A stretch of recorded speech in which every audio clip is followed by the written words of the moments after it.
Okay, you can go ahead and start. I have it recording now too, so.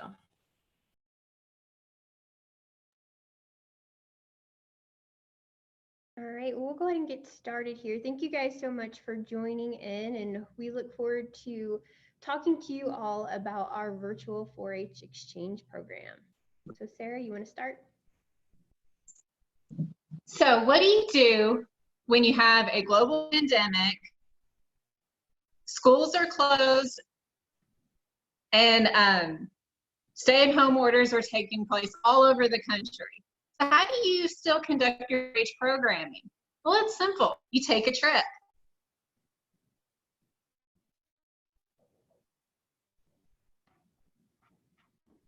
So my name is Sarah. I'm a 4-H agent with the University of Murray County. And I'm Claudia Meeks, and I'm a 4-H outreach program supervisor with Colorado State University in Arapahoe County. And we're going to tell you guys a little bit about our virtual exchange program. So before we get into our virtual exchange program, we want to tell you a little bit about ourselves. How did two agents that live across the United States connect to do this? Well, Sarah and I actually are really good friends. Before I moved to Colorado, I worked with the University of Tennessee as a state 4-H specialist, so we were able to connect that way. But a little bit about our counties. Arapahoe County, where I'm at, we're located just southeast of Denver. We're the third most populous county, and most of our area is considered the Denver metro area. Arapahoe County is one of the most diverse counties in terms of demographics as well as geographic. Our easternmost area or westernmost area is very urban, suburban, whereas our eastern areas is much more rural with a lot of ranching communities. Our county spans 805 square miles. We're a very long, skinny county here in Colorado. And Arapahoe County calls itself Colorado's first because its origins actually predate the Pikes Peak Gold Rush. And so I'm in Murray County, Tennessee, which I know it looks like it should be pronounced Maury, but it is actually Murray. And we are located about 45 minutes southwest of Nashville. Murray County is the 16th most populous county in Tennessee with about 96,000 people within our 616 square miles. And Murray County is known as the mule capital of the world. Our county seat, Columbia, every year hosts a week-long celebration of mules, and we call it Mule Day. It actually brings in millions of dollars to our community, and Columbia is often called Muletown, USA. So because of our proximity to Nashville, we have a mix of suburban areas in the northern part of the county, and then rural areas, especially in the western and southern regions of the county.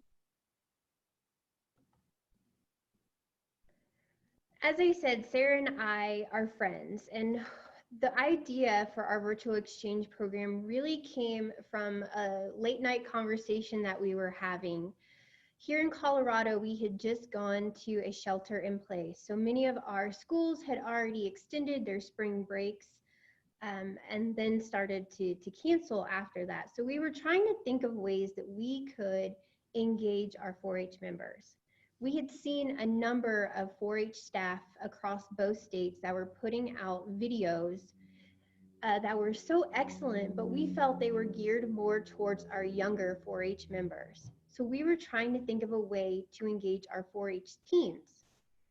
Teens were really missing out on the socialization that they receive either through being at school or going to their 4-H club meetings. So how can we provide them the opportunity to socialize? Many of them have been relying on Snapchat, Instagram, TikTok, and other types of social media, which we've learned is detrimental to mental health.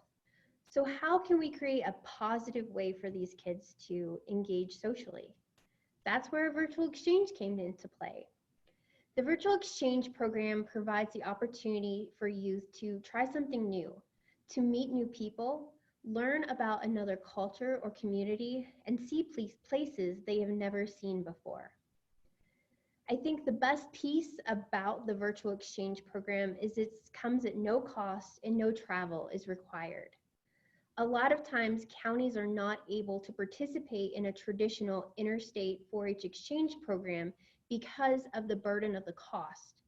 And a lot of times they have a lot of problems and difficulty being able to raise the money in order to have these programs. A virtual exchange program is pretty simple to do, and as I said, there's no cost and no travel required. The virtual exchange program is also beneficial to those that may be participating in a traditional interstate exchange program. It allows for a similar experience, not quite fully, not being able to travel and see those places, but it still gives them the opportunity to get to know a group of youth in another state, as well as seeing some of the sights and sounds. I think that this program can also be implemented within a traditional exchange program, because you can use these virtual meetings set up prior to your state's time to travel, so you can get a chance to meet and get to know one another. I know a lot of counties tend to share phone numbers and Facebook, Instagram as means for the youth to communicate before they travel. But having these kind of set up meetings prior to traveling really gives those kids kind of that opportunity to get to know one another a little bit better. One extension staff member here in Colorado, when I was talking to her about this program, she mentioned that this was a great opportunity for former exchange members to reconnect with one another after traveling. So this was one way she wanted to try this for her 4-H members, to reconnect to some of those alumni and see what they're up to these days.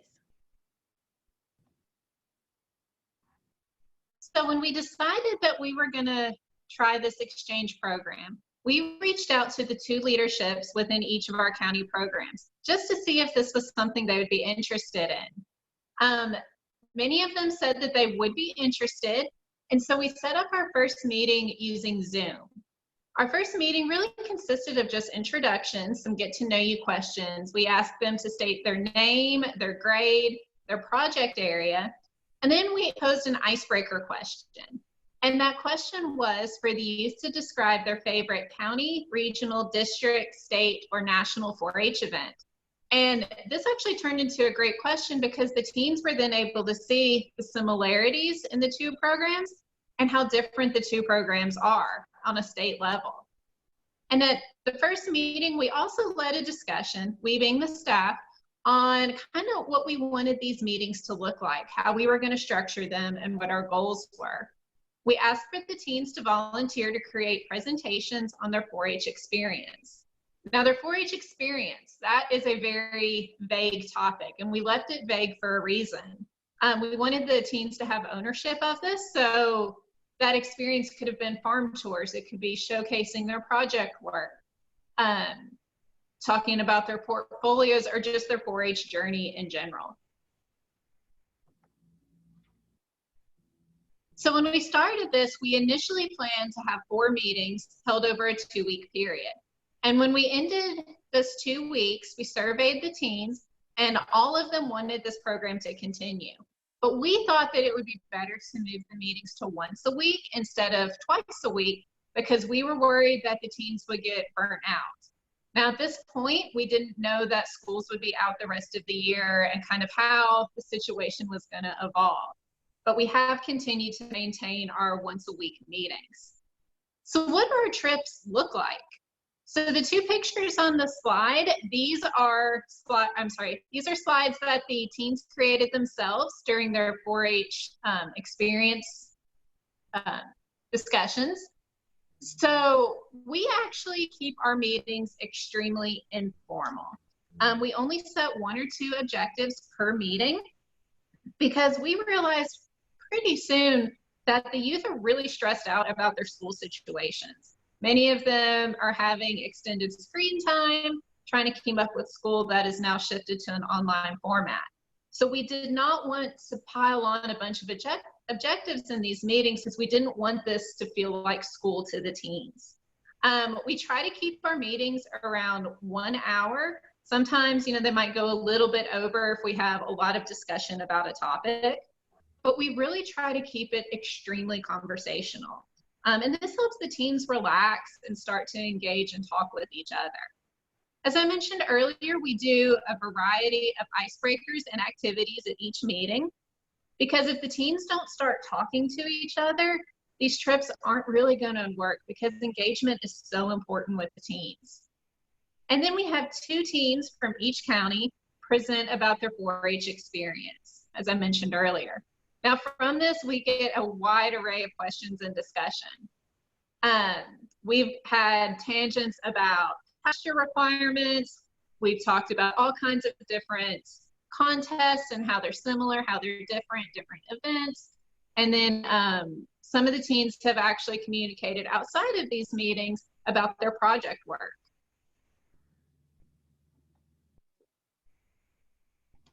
So we're going to share with you a couple of videos that come directly from our 4-H exchange meetings.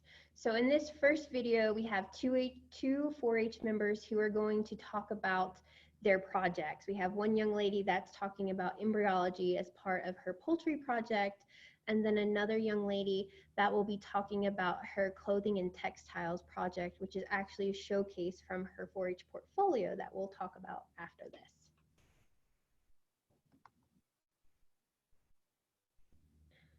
So you can see right here, this is an egg that has a chick growing inside of it. You can see the membrane of the chick and then the veins going across the shell. So do you see how this is just like clear all the way through? You can kind of see the yolk. That chick did not start. That was a replica of what Mary Todd Lincoln wore once. And what's really funny is that I actually saw this gown at Citizenship Washington Focus in the Smithsonian of American History. And I didn't know I was going to make it, but I took a picture of it. So that's really funny. But here it is. It's purple velvet. This is the top of it. So it would be worn kind of like this. Cool. And then a layer of lace with like black edging, which is fun. Yeah, it's got boning in there to make it kind of hold its shape. And then all those white lines are piping done with some satin. So yeah, that's fun. That's the top. And then the bottom, it's kind of hard to tell, but it's a bunch more of the piping. There's like 7 or 8 lines that go all the way down, but it's super duper big because it has to go over a really big hoop skirt, and it's got a massive train on it that is way too, it's so impractical. That's my showcase. So I'm going to make my big 4-H portfolio showcase all about the making of this dress. I took pictures along the way. I took pictures of my fabric swatches and all that. I wanted to try to find something that was close to period, but was also affordable. Most have a bunch of like technical questions. So Ginger, you and I can talk another time. I don't want to bore anybody or go over it. But yeah, that's text amazing. Thank you. So as Sarah had mentioned previously, we do go into some discussion, and we have one 4-H member that's going to reach out to this 4-H member to talk about her project. So we have had friendships that kind of budded from this experience between the 2 states. So one thing that we had a lot of discussion about with the teens when we first started having our meetings was about project books and portfolios. That was something that the Colorado teens were constantly asking my Tennessee teens about. And one thing that became very apparent early on was that the 2 states do their portfolios very differently from each other. In Tennessee, we utilize an online website format for it. So the youth that have the same forms for their project work, their leadership, their citizenship, resume, and so on, but the website allows for them to put their personalities into it. And one thing is the showcase, and that is unique to just the senior high or the high school students in Tennessee. So in this clip, one of the 4-Hers is kind of describing her website and the communications and public speaking project that she submitted last year.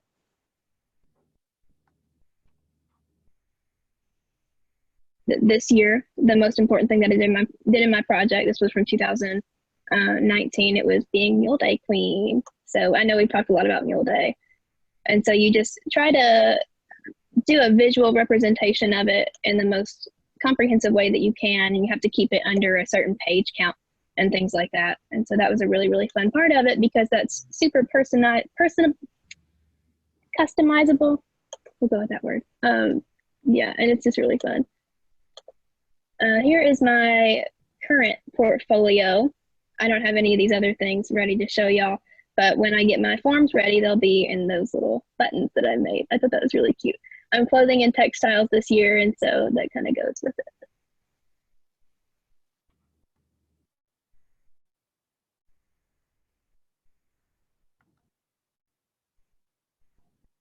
Besides the 4-H program showcases and the experiences that the 4-H members had, we also want to have a lot of activities with our 4-H exchange group. As Sarah mentioned, we do a number of icebreakers and activities through these meetings. And early on, we learned that our teams are very competitive. So we tried to create different contests and games that they could participate in. So over the course of our meetings, and we've actually been meeting since, I believe, March 20th, I think was our first meeting date. So we met those first 4 times, and then we've had weekly meetings since then. We've had trivia contests. We played Pictionary and Catchphrase. You can easily play both of those. Pictionary, we use the whiteboard option in Zoom for the youth to draw their pictures. We had 2 virtual scavenger hunts, and these are probably my favorite event that we've done. The kids have a certain amount of time to go collect the list of items that we have. And some of them will take their phones or tablets or computers with them. So you'll see them just running around their house. So it's pretty entertaining for the adults that are on the call to watch the kids do that. We just recently played 2 escape games. There are several libraries that have virtual escape games that they've put together. And so that was really fun for some of them, especially we did a Harry Potter one and a Star Wars one. So we had fans for both of those. So they were really excited about that. And then we've been doing virtual state tours. Since we can't travel to the various landmarks and places here in Colorado or in Tennessee, we found ways to highlight some of the areas, and what we asked for were the kids to show us their favorite place in their state. So we had a lot of great pictures and some videos that the youth shared with us via the shared screen option in Zoom. And then another activity that we implemented was we as extension staff wanted to share our story. We wanted these youth to know what our 4-H experience was like, and then how we became in the positions that we are in. And this kind of added that workforce development piece. We have a number of junior and senior 4-H members that are on the calls. So we thought it was important for them to maybe see what an extension career might look like should they wish to pursue that.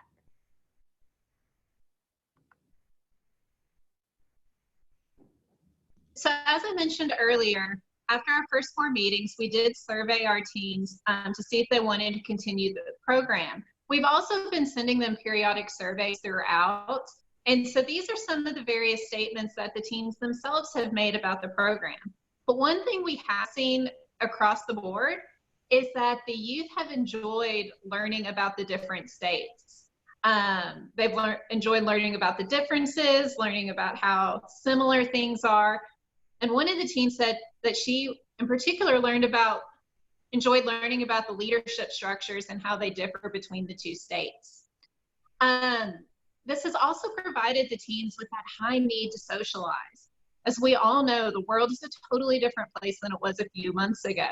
The teens are not able to go hang out as they normally would. They're not able to go to school and see their friends. And depending on their internet situation, they haven't been able to even communicate via social media with some of their friends. So with this program, one teen, this happens to be a junior high member, said, "This makes me feel not so alone. I have continued to grow in 4-H even though I can't see my friends. And I've made new friends that I share the same interests with." And that was apparent during one of the video clips about the gown. You can see the 2 teens from the different states that have formed a friendship. Another teen stated this was a great experience and way to make friends who are 1,000 miles away. many of the teens in our 2 counties have not traveled outside of the regions they live in. In my program, many of my teens have not been outside of the South. And Claudia has stated that many of her teens have not traveled extensively either. And as 4-H programmers or leaders, the COVID-19 and stay-at-home orders have presented us with a challenge on how do we keep doing our 4-H programming when many of us are having to work from home. And one of the teens said that we still get to participate in a 4-H activity in a very fun way. This is not a program that I normally do in Murray County, so this has been something that's been very unique for them as a result of the pandemic. But another thing that we think is really important is that the teens are getting to see what the COVID-19 situation is like through the eyes of other teens. You know, so many times you kind of get focused on what's happening in your community. Are we able to go to restaurants now, or do we still have to stay home? What new regulations are in place just in our communities? So by doing this, the teens get to see what it's like from teens that are their own age. And one of them stated that he has enjoyed seeing how they are living with the situation our world is in with COVID-19. So on this slide, it features an interview with Chuck Denny, who's the University of Tennessee Institute of Agriculture Communications, and he interviewed the teens during one of our meetings for a story. And I personally think it's sometimes best just to hear it from the teens themselves. So that's what we're going to do in this video. Oops, just kidding.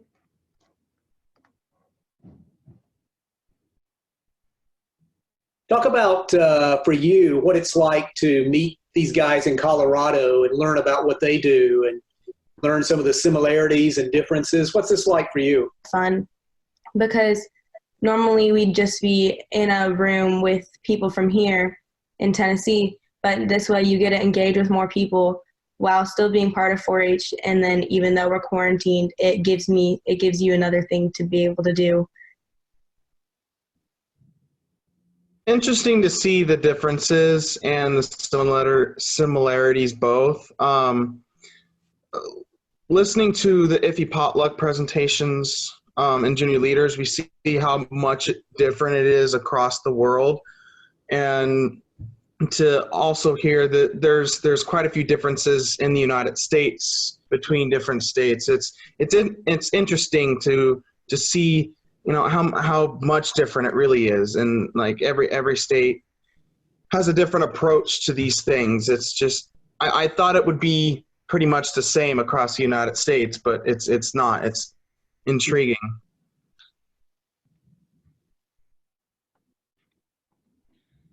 So hearing from some of them really kind of brings to mind some other aspects of the impacts. And one that both Sarah and I have really noticed is the development of communication skills. Some of our youth have a lot of difficulty talking in a big group. I know Sarah, for instance, has a youth that just does not, like, she will not do a presentation or a demonstration within her club. But she's been one of our more chattier 4-H members on our exchange. So I think that being able to do these from the comfort of her own home in front of a computer screen has really helped her to kind of take a step out of her comfort zone and communicating with people she hasn't met before. The program, you know, when we first started, a lot of the kids, you know, Sarah and I and the other extension staff that we work with, we had to kind of guide them through some of the conversations. And we, you know, a lot of the discussion was kind of geared from us, but once the kids got to know each other, like I'd say after the third meeting, they really kind of blossomed and started, you know, talking more and engaging more. And so that was such an excellent way to see that just in a short period of time, to bring kids that have never met in two different parts of the United States together to where they feel that they're friends has just been awesome. Along those same lines, that networking opportunity. You know, some of these kids may not ever see each other. You know, we may not be able to do a traditional exchange program, but you know, they could meet one another at one of our national 4-H events or at a contest, or, you know, later in life in college, even later on. Some of our kids show livestock, so that's another place where they could run into each other at some of these events. But it's just been great for them to just meet people from another area and get to know them. And it's really expanded their view of the world. Like Sarah had mentioned, a lot of our kids have not traveled outside of their geographic area. So this provides them with the opportunity to see another part of the world. As one of our youth mentioned, you know, they're able to see how other kids their own age are coping with the pandemic, you know, learning about how they're doing school in other areas, being able to see, you know, how they're all doing. Looking at the differences between the two 4-H programs, you know, we learned very quickly on that there are a lot of differences. Of course, there's some similarities, but the youth were really intrigued by that and would discuss that quite a bit. Another discussion that the kids really took off with was agricultural practices. We've had a lot of talk geared from those farm and ranch tours where the kids were just shocked and amazed at stocking rates in both states. You know, it was just so different for them to see, you know, Colorado, where our stocking rate is significantly different than what you have in Tennessee. Learning about just some of the management practices that farmers and ranchers do was really, really interesting for them. And then engaging with a different culture and community.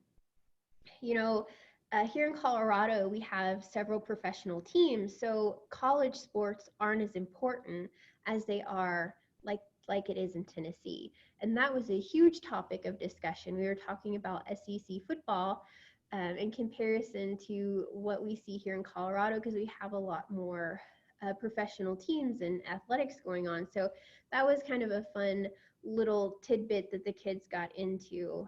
We also talked a little bit about natural disasters that had happened. You know, Nashville had a flood several years back, and then here in Colorado, we've experienced some flooding here as well. So they were able to connect and kind of talk about those different things. Snow is always a big topic. I know it snowed several times while we were meeting, so we would show the Tennessee kids what outside looked like with a few inches of snow. So we had a lot of great discussion and just talking about how life is a little bit different in each area. So how do we replicate this in other counties? I think it's a fairly simple program to set up. You know, the main one is trying to find your exchange group. If you already have a traditional exchange group in place, you're ahead of the game. You already have youth that are interested. But if you don't, there are a number of resources that you can use to find other places that are looking to do the same program. NAE 4HA Idea Sharing Facebook group is one great resource. I know there's some in New York that are working on putting together kind of a base camp document connecting other states with one another, as well as coming up with some activities. You also have the National 4-H Interstate Exchange Database Facebook group. While it's more geared towards traditional programs, most all of them are looking right now for an opportunity to do virtual programming. You can also connect with 4-H military programs and the International 4-H Exchange. So once you get your program kind of established, how are you going to do it? You know, for us, we utilize Zoom, but there are other video conferencing apps and software that you can utilize. One situation that you do run into is limited internet access. I know that Sarah had a couple youth that weren't able to join in because they weren't able to have a reliable internet source at their home.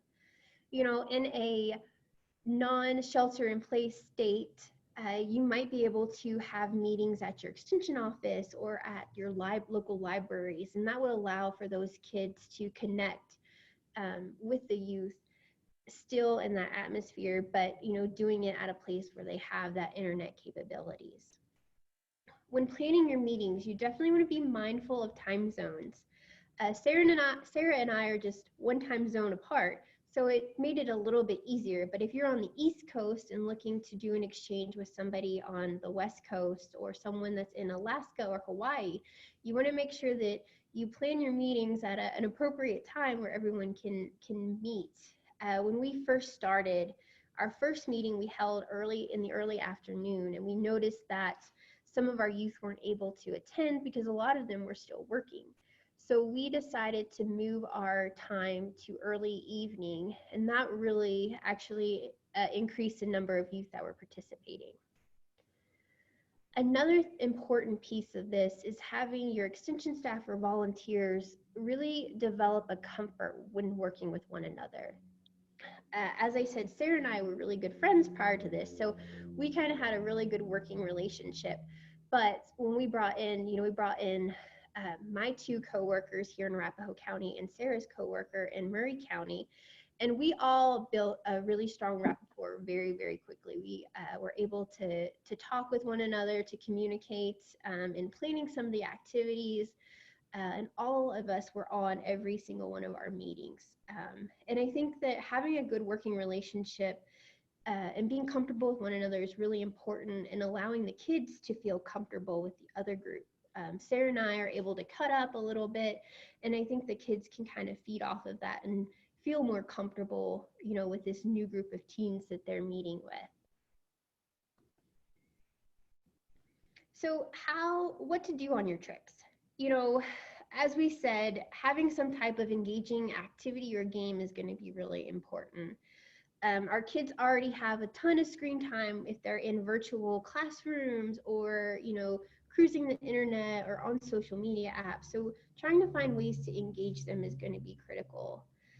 Giving them those opportunities to get to know one another. I really felt that our kids really enjoyed the tours, the ranch tours, and learning about the different project showcases that we had. We had, besides our clothing and textiles and embryology, we had one youth do a presentation about her hedgehog, and her hedgehog made a couple visits to our exchange programs. We also had some of our youth showcase their quilting and their photography projects. And we had visits from several different project animals besides the hedgehog. We had a baby bunny that stopped in. We've seen some chickens and horses and sheep and goats and baby calves.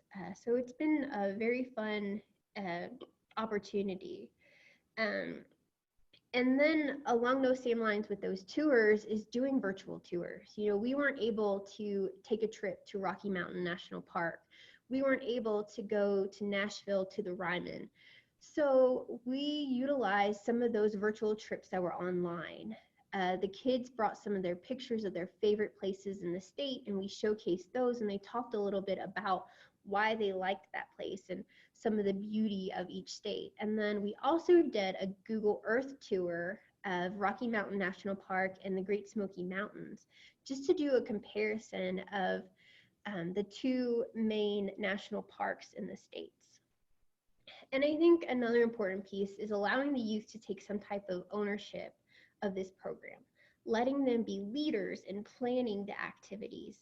We've had a couple that have teamed up with one another to plan activities or different discussions for the meetings. And so I think those have been very beneficial. And, nowadays we're not having face-to-face 4-H club meetings or 4-H activities. So these kids aren't able to really develop those leadership skills. So I think that this virtual exchange program is an excellent way for them to do that. So that is kind of what we've been doing with our virtual exchange program. We really appreciate you guys joining in. I know many of us are overwhelmed with Zoom calls and various communications that we've been doing over the last couple weeks. But if you guys, what questions do you have for us? Feel free to ask us. If you have to hop off or anything, you can shoot either of us an email. We're more than happy to talk with you guys about stuff. And if you're interested in seeing some of our resources that we have, we're happy to share those as well.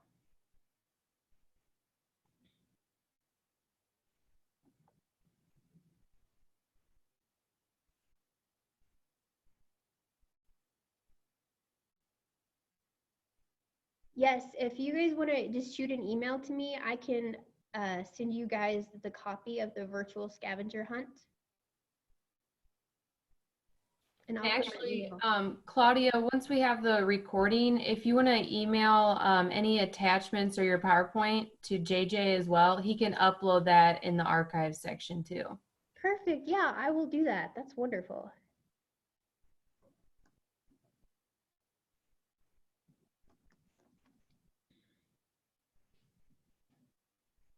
Yes, yeah, we'll put the PowerPoint in there as well. So what ages do we have in our program? So we worked predominantly with our 4-H teens. So our youngest 4-H participant, I think, was 13. Was that right, Sarah? So my leadership club goes from 6th grade to 12th grade. And so ours is all just senior high, so 9th through 12th. But I do know here in Colorado, one of our neighboring counties, they are offering a exchange program that is with younger kids. I think she had her group from like 10 to 13, and she says it's gone very, very well. So I do think that there is benefit to doing it with younger groups as well. Oh, so our junior leaders is 12 to 18. So we had a pretty good variety of kids. Most of ours that are participating in Colorado are all high school age. But I know Sarah had a few that were in middle school. So the next question we have is, will you start a new group at some point, or will you add new kids if they're interested? So yes, we are actually partnering with Polk County, Florida, starting here next week, and we're going to bring them into our exchange group to do another exchange. So we're really excited to offer this to going to other states. I think that this virtual exchange program offers those counties the flexibility to go to multiple states within a year, and just give a great opportunity for folks to connect. And then we have opened it up for other kids to join in throughout. After our first, I think it was after our first 4 meetings, we've continually advertised it within our 4-H newsletter for kids to join in. And we've had a couple that have. I think we may have a couple more that'll join in this next round as well. And then I saw one question, what has been our greatest challenge? So I think depending on which county we're talking about here, I think my biggest challenge has been internet connectivity. Some of the parts of my county are very rural, and with the stay-at-home order we had in place, they were not able to go to a library or to a school where they could find a stronger internet source.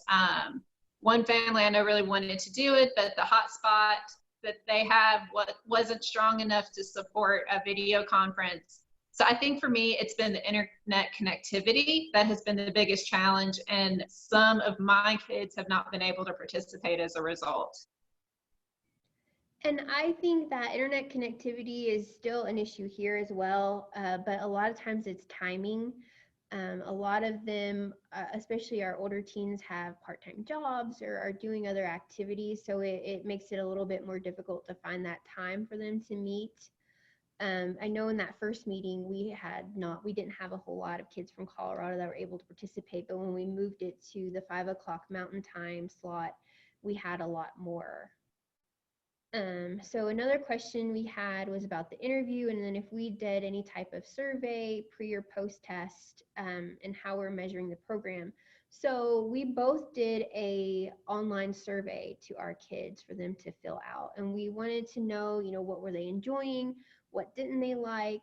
We were looking at if they would be interested in doing a traditional exchange program in the future.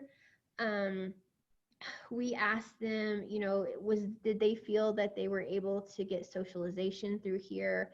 And by far, all of them did indicate that they enjoyed it, that they really felt that they were able to socialize and get some of that needed socialization that they've been missing. And then we just kind of looked at our numbers. When we first started this, like that first meeting, it was Sarah and I, and then my coworkers, Shay and Ethan, and Sarah's coworker, Roger, and we're all like, is the kid going to come on? And then all of a sudden they all started logging on. And so it felt really good that they you know, they wanted to participate and continue to participate. And, you know, when we talked to them a few weeks ago about adding another state, they were very excited about that. And they really seem to have enjoyed this experience overall. So the 4 sessions, is it the 4 sessions before you move on to another state or site? So for us, we've been meeting longer than those 4 sessions just because the kids were really interested in continuing to do that. When we move on with Polk County, Florida, we're hoping to at least meet for 4 sessions and hopefully extending it longer. It really, I think it just depends on the kids and their interest level and making sure that it's still a beneficial program. But they really like the idea of bringing in new states and meeting new kids and learning about new 4-H programs in new parts of the United States. And I think that's something that can fluctuate depending on how you set up your own program. For us, it has been beneficial to have an extended number of meetings because the kids are forming relationships and friendships. And so it's not as awkward when they're seeing the same faces multiple times. But depending on how you want to do it, you know, that's the beauty of it, is you can set it up however will work best for you. And we have Taryn on here who is interested in doing and having another state do an exchange with her group in Michigan. So if anyone is interested, reach out to her.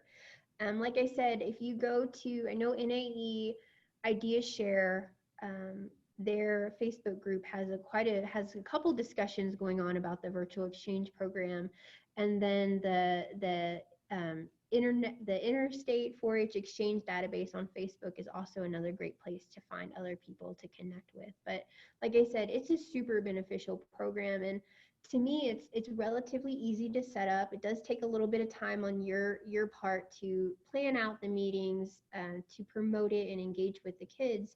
But I think it can be a great opportunity for counties who may not be able to do a traditional exchange program, or for counties that are just looking for something new and different to try.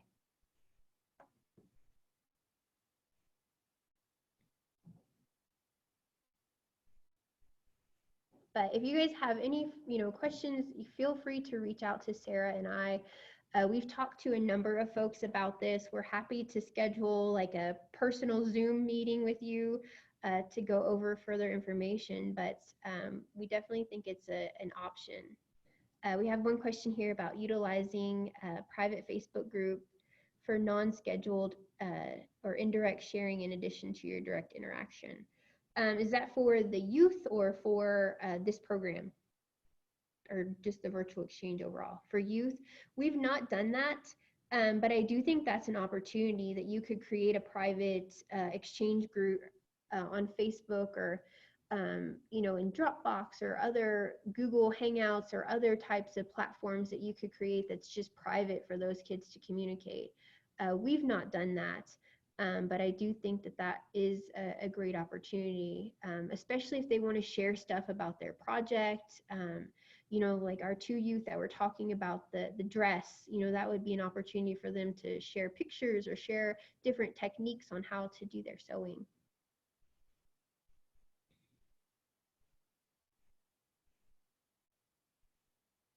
We will hang out here for a little while longer. Again, we really, really appreciate you guys hanging out with us today to learn a little bit about what we've been doing. And please do not hesitate to reach out to us. We're happy to help in any shape, way, or form, but this will be on the NAE professional development webpage, and I'll be sure to send some of those resources we have, as well as the PowerPoint, to be posted as well. And I just thank you all so much. Thank you. And I also just want to say that we are the virtual professional development group is putting out a call out for proposals for July, August, and September. So if you're interested in submitting a proposal or presenting a webinar on anything that you're doing, please go to the NAE 4HA website. And then also we do have a webinar scheduled for next week as well. So check out the website for details. Thank you so much.